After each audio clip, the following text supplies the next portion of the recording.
This video is brought to you by America First Insight. Help support the growing conservative movement by becoming a member today. And if you want to support this channel, you can also use the code REAL when becoming a member. Thank you and enjoy the video. Well, we got some breaking news out of the great state of Georgia as late last night, Congresswoman MTG announced to the entire world that she will not be seeking re-election and in fact will resign from Congress in January. And yes, this is real. It's been confirmed right here. MTG put out this statement last night confirming that, yes, she's not seeking re-election. She will resign on, I believe, January 5th, which is an oddly specific date. But when you think about it, it makes sense because on January 3rd, she qualifies for her pension, meaning she's going to resign 2 days after she qualifies for her pension.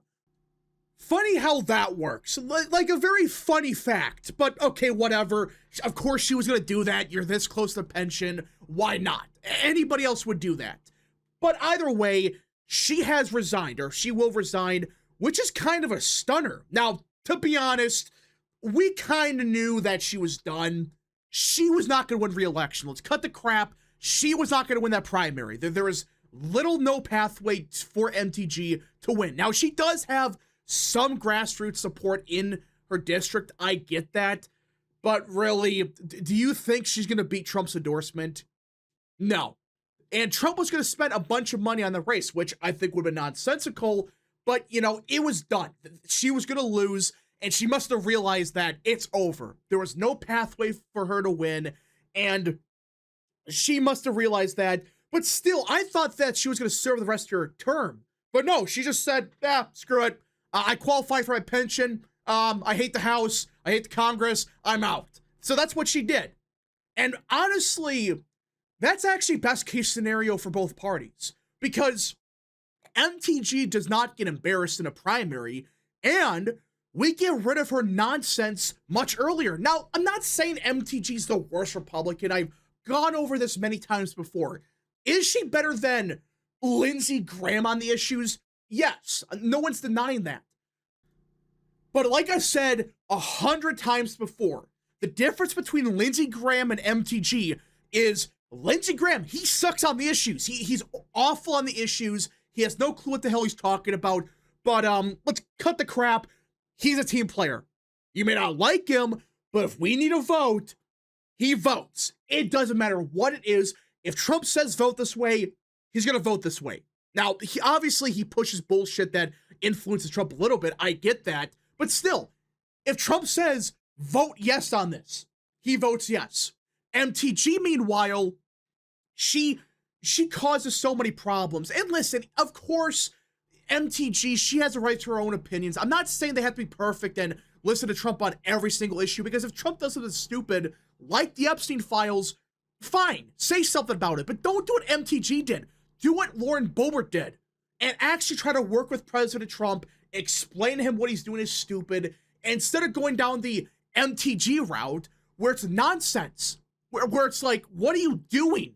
And a bunch of other votes, like the big, beautiful bill she was causing chaos on, not working with Trump at all. That's what people got sick of. That's what happened.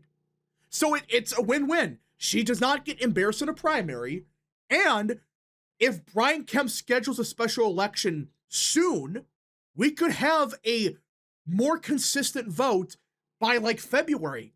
And that's why this was a good decision by MTG. You know, she's done a lot of stupid stuff, but this has been her best decision in a very long time.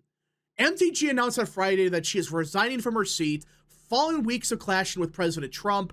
If I am cast aside by MAGA Inc. and replaced by neocons, Big Pharma, Big Tech, the military-industrial complex, foreign leaders, blah, blah, blah. In a nutshell, her statement here is saying, well, I'm being cast aside by the establishment, and in turn, many common Americans, they'll be cast aside as well. That's her excuse. That's what she's complaining about. And listen, I understand there's some bad actors trying to get rid of MTG because, you know, she is better than Lindsey Graham. I get that. But even a lot of people within the MAGA wing of the party, they're sick of her because you have no clue what you're getting. You have no clue if she's going to do something good, if she's going to propose something good. Or, like she did for the last couple of years, do whatever the hell Kevin McCarthy says to do. Let's cut the crap. Her and Kevin McCarthy, they were best buddies. Whatever he said to vote on, she voted on it. Even though Kevin McCarthy was a huge part of the establishment, he's a big shill, yet MTG for years, in fact, up to this day probably, was still doing whatever Kevin McCarthy said to do. So yeah, this is very ironic that she says this. It's really baffling. Responding Saturday to the announcement of the Truth Social post, Trump referred to Green as a traitor and said she had chosen to quit because of plummeting poll numbers and not wanting to face a primary challenger with a strong Trump endorsement where she would have no chance of winning. And Trump's right. MTG would get crushed. Let's cut this shit about, oh, she's super popular. She is one of the biggest underperformers in the House by a country mile. She underperformed Trump by like 10 points. Republicans up and down the ballot by 15 points for years. She is a massive underperformer. This idea that she had this strong base, maybe I should be clear about this. She does have some kind of grassroots support in her district. I get that. But people are making it sound like she was super popular. No. A lot of voters, they just held their nose and vote for her. That's what happened for years now. They never really liked her, except in their first time she ran, back in 2020. Outside of that, it's been kind of a downward spiral. That's been the issue with MTG. Her support, it's not as strong as some people think it is. Until recently, Green, who said Trump had inspired her to first run for Congress, has been one of the president's most outspoken allies in Congress. But in recent weeks, she began to break from him on issues including the release of files related to Jeffrey Epstein, his stance on the war in Gaza, extending Obamacare subsidies, and broadly, whether he was still the America First president the base believed in. And NBC News is wrong here because they're making it sound like, oh, MTG, she magically broke with him the last week. Bull crap. You know why we know that?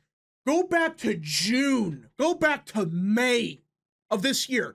And MTG was pulling this same crap. Hell, back in like March, she was pulling stunts in the House to screw Trump over. This has been going on for almost a year, if not longer. She was doing the same crap back in 23, back in 2024. She's been doing this for years. And funny enough, this sudden anti-Trump stance she has taken, it began right after Trump said, no, I am not going to endorse you for Senate. Back in, I think it was April or May.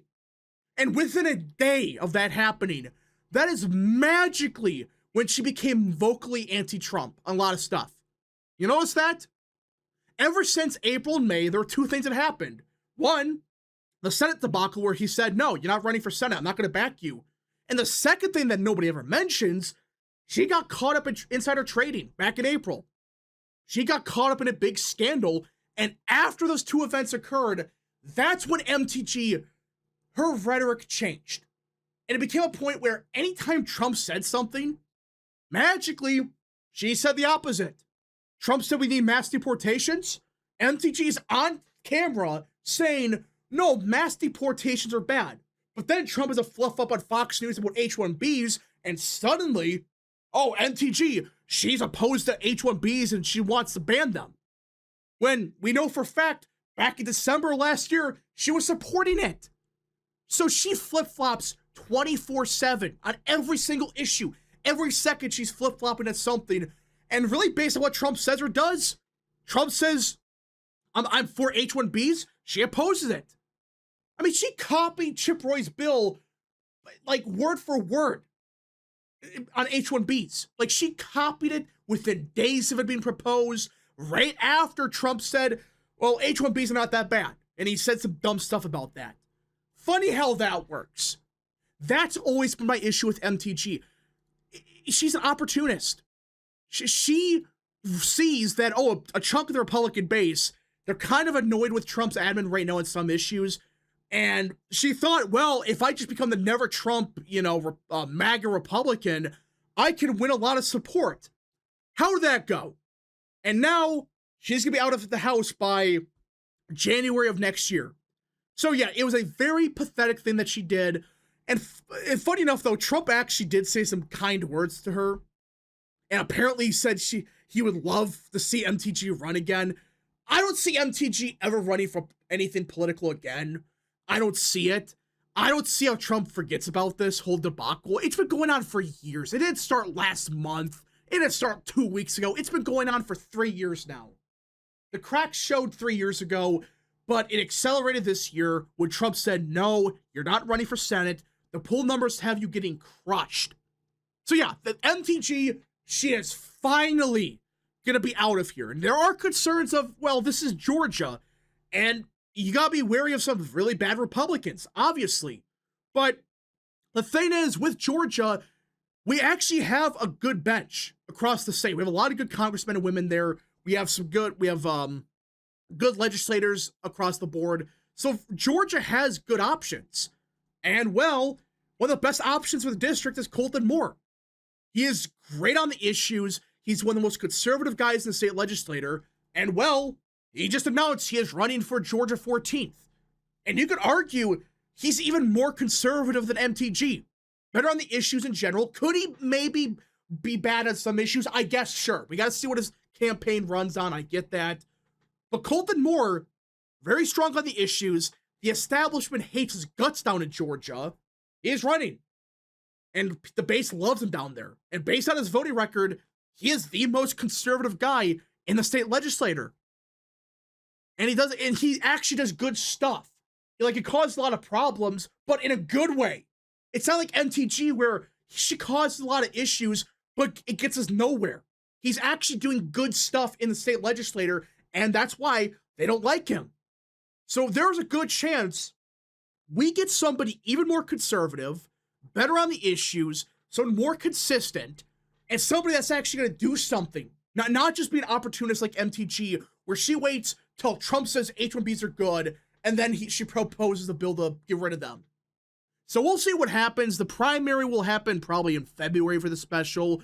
We shall see. But Republicans, they have some solid options here. It's not like they have nobody they can run. No, they have good options they can run. And I do think this is the best case scenario for everybody. MTG is gone. We get somebody that's possibly going to be even better than her in the seat. And she does not get embarrassed in a primary. That's that. We don't have to worry about some insanely divided primary where MTG spends $10 million and Trump spends $20 million. You don't really got to worry about that. So we will be watching this race very closely because there will be a special probably in February. That's about the soonest as it can realistically happen. Maybe March. We'll see. Anything could happen. But so far, it's looking like we get somebody even better in the seat than MTG was. Better on the issues, better messaging. We'll see, though. Anything could happen. It's a special election. We don't know. Maybe Brian Kemp pulls something. But for the sounds of it, we might actually get an upgrade in the seat. Anyways, folks, thank you so much for watching. If you guys did enjoy, smash the like button down below, subscribe, share with your friends, and of course, join the channel today. Godspeed to all of you.